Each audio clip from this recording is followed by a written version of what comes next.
নমস্কার বন্ধুরা, হোমকুক মৌটুসিতে সকলকে অনেক অনেক স্বাগত, ভালোবাসা জানিয়ে আজকে আরও একটা রান্নার রেসিপি নিয়ে চলে আসলাম আপনাদের সামনে। তো চলুন দেখে নেওয়া যাক। আজকে বানাবো আমি কুমড়োর চপ বা কুমড়োর বড়া।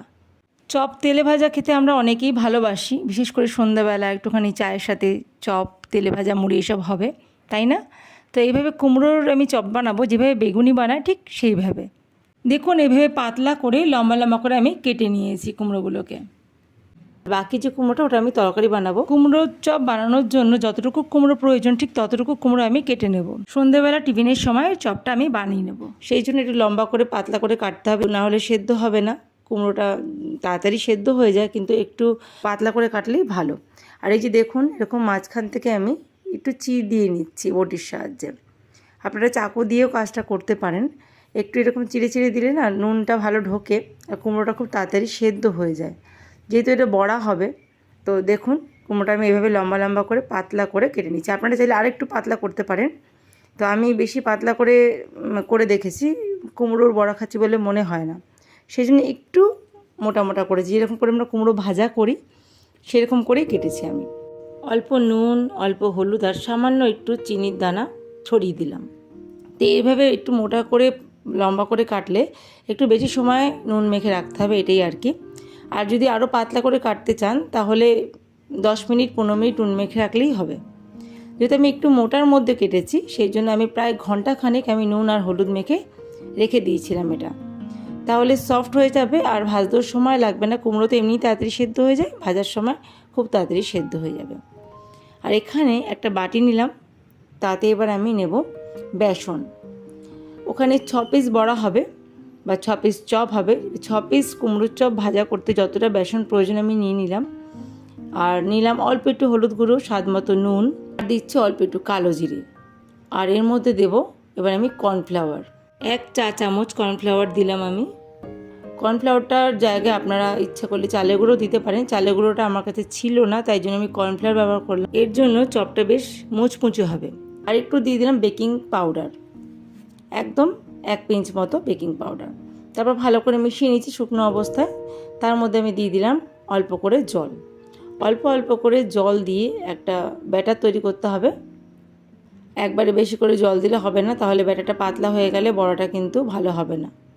তো অল্প অল্প করে জল দিয়ে একটা ঘন ব্যাটার তৈরি করতে হবে, ঠিক এইরকম, যেমনি করে আমরা বেগুনি ভাজি, বেগুনি ভাজার সময় ব্যাটার তৈরি করি, ঠিক সেই রকম।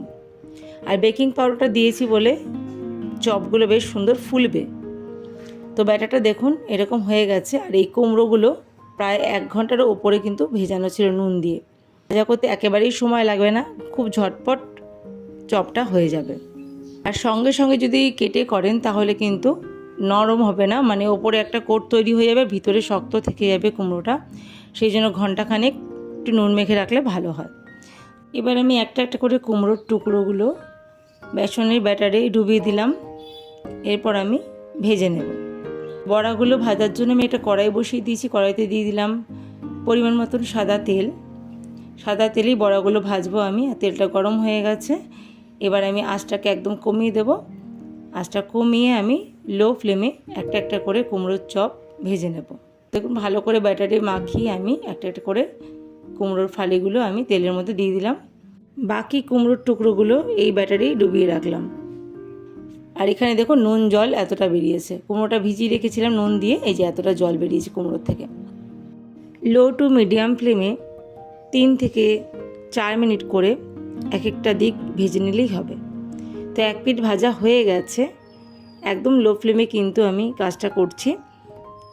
এবার আমি উল্টে দিলাম। পরের পিঠটা এবার ভাজা হবে। খুব সাবধানে কাজটা করতে হবে, তো মানে উল্টানোর সময় সাবধানে উল্টাতে হবে। তো 1 পিঠ ভাজা হয়ে গেছে, আরেক পিঠও আমি ভেজে তুলে নিচ্ছি। তো এরকম গোল্ডেন ব্রাউন করে আমি ভেজে তুলে নিচ্ছি বড়াগুলো বা চপগুলো। এবার পরের যে কুমড়ো টুকরোগুলো আমি ভেজে নেব। দারুণ মুচমুচে হয়েছিল, খুব সুন্দর খেতে হয়েছিল। যারা এখনও কুমড়োর চপ বা বড়া এভাবে বানাননি, একবার ট্রাই করবেন প্লিজ। বাচ্চা থেকে বড় সবার খুব ভালো লাগবে। এটা সন্ধ্যাবেলার টিফিন হিসেবে ভীষণই ভালো লাগে। চায়ের পরে এটা যদি দেন কাউকে ভেজে, ভীষণ ভালো খাবে সে। অথবা ডাল ভাতের সাথেও এরকম কুমড়োর বড়া বা চপ বানিয়ে খেতে পারেন, সেটাও কিন্তু ভীষণ ভালো লাগবে। তো পরের চপগুলো ভাজা হয়ে গেছে। টোটাল 6টা চপ হয়েছে আমার। খুব সুন্দর তাড়াতাড়ি সেদ্ধ হয়ে গেছে, একদমই সময় লাগেনি চপগুলো ভাজতে, যেহেতু আগে থেকে নুন মাখানো ছিল, ঝটপট হয়ে যায় কিন্তু। তো লো টু মিডিয়াম ফ্লেমে আমি বড়াগুলো সব ভেজে নিয়েছি। এবার বাকি বড়াগুলো আমি তুলে নিচ্ছি। খুব সাধারণ এবং খুব সহজ একটি রেসিপি আজকে আপনার সাথে শেয়ার করলাম। কেমন লাগলো অবশ্যই কমেন্ট করে জানাবেন, লাইক দিতে ভুলবেন না ভিডিওতে। আর আমার চ্যানেলে যদি নতুন বন্ধু হয়ে থাকেন অবশ্যই চ্যানেলটা সাবস্ক্রাইব করে আমার পাশে থাকবেন।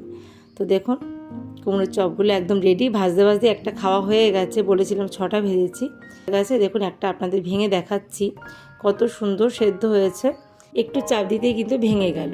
খেতেও খুব সুস্বাদু হয়েছিল, ক্রিস্পি হয়েছিল। ভিডিওটা দেখার জন্য অনেক ধন্যবাদ, ভালো থাকবেন সবাই।